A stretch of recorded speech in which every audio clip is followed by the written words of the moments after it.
Parliament ఎన్నికలకు సమయం దగ్గర పడుతోంది. అన్ని పార్టీలు బలమైన అభ్యర్థుల్ని బరిలో దింపాలని ప్రయత్నిస్తున్నాయి. ఇప్పటికే ఈ విషయంలో బీజేపీ కాంగ్రెస్ దూకుడుగా పోతుండగా బీఆర్ఎస్ సైతం అభ్యర్థులను ఫైనల్ చేసే పనిలో పడింది. అసెంబ్లీ ఎన్నికల్లో ఓటమి ఎఫెక్ట్ నుంచి తేరుకోవాలంటే ఎంపీ ఎన్నికల్లో మంచి ఫలితాలు సాధించాలని పట్టుదలగా ఉంది. ఈ నేపథ్యంలో పార్టీ అధినేత మాజీ సీఎం కేసీఆర్ అభ్యర్థుల ఎంపికపై దృష్టి పెట్టారట. ఇప్పటికే పలువురు పేర్లను పరిశీలించి ఫైనల్ లిస్టును కూడా రెడీ చేసినట్లు సమాచారం.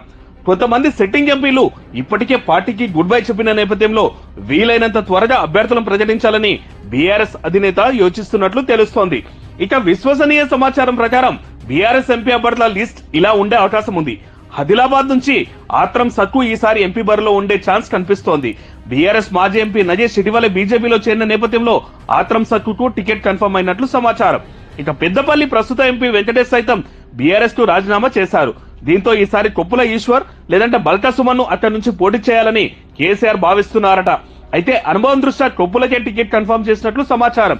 కరీంనగర్ నుంచి ఇప్పటికే బోయినపల్లి వినోద్ కుమార్ పేరును ప్రకటించారు. బీఆర్ఎస్ నిజామాబాద్ ఎంపీ అభ్యర్థి ఎవరనేది ఈసారి ఆసక్తికరంగా మారింది.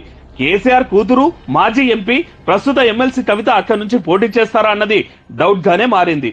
ప్రస్తుత పరిస్థితుల్లో నిజామాబాద్ బీఆర్ఎస్ కు సేఫ్ సీట్ కాకపోవడంతో కవితను పోటీ చేయించి రిస్క్ చేయొద్దన్న భావనలో కేసీఆర్ ఉన్నారట. దీంతో బాజిరెడ్డి గోవర్ధన్, బిగాల గణేష్ గుప్తా పేర్లను పరిశీలిస్తున్నట్లు సమాచారం. ఇక జైరాబాద్ నుంచి బీబీ పాటిల్ ను మరోసారి పోటీ చేయించాలని కేసీఆర్ భావిస్తున్నారట. కానీ బీబీ పాటిల్ మాత్రం బీజేపీ నుంచి పోటీ చేయాలని ఆసక్తితో ఉన్నారు. ఒకవేళ ఆయన కనుక పార్టీ మారితే పోచారం భాస్కర్ రెడ్డి ఇక్కడ పోటీలో ఉండొచ్చు. బీఆర్ఎస్ కు కంచుకోట అయిన మెదక్లో పోటీ చేయడానికి చాలా మంది నేతలు ఆసక్తి చూపిస్తున్నారు. ఇక్కడ కేసీఆర్ పోటీ చేస్తారన్న వార్తలు కూడా వస్తున్నాయి.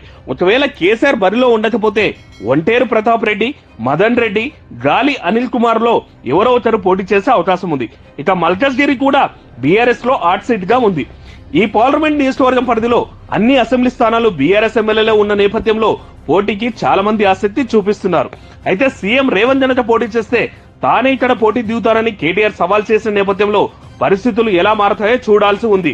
ఒకవేళ కేటీఆర్ పోటీ చేయకపోతే మాజీ మంత్రి మల్లారెడ్డి కొడుకు చామకూర భద్రారెడ్డి, ముత్తిరెడ్డి యాదగిరి రెడ్డిలో ఎవరో ఒకరు అభ్యర్థి అయ్యే ఛాన్స్ ఉంది. అయితే మోస్ట్ ప్రాబబుల్ భద్రారెడ్డి అక్కడ పోటీ చేసే అవకాశం ఎక్కువగా కనిపిస్తోందట. సికింద్రాబాద్ నుంచి గత ఎన్నికల్లో పోటీ చేసి ఓడిన తలసాని సాయి కిరణ్ యాదవ్ కే మరోసారి అవకాశం దక్కొచ్చు. అయితే ఈ సీట్లో పోటీ చేయాలని దాసోజు శ్రవణ్ కూడా ప్రయత్నిస్తున్నారు.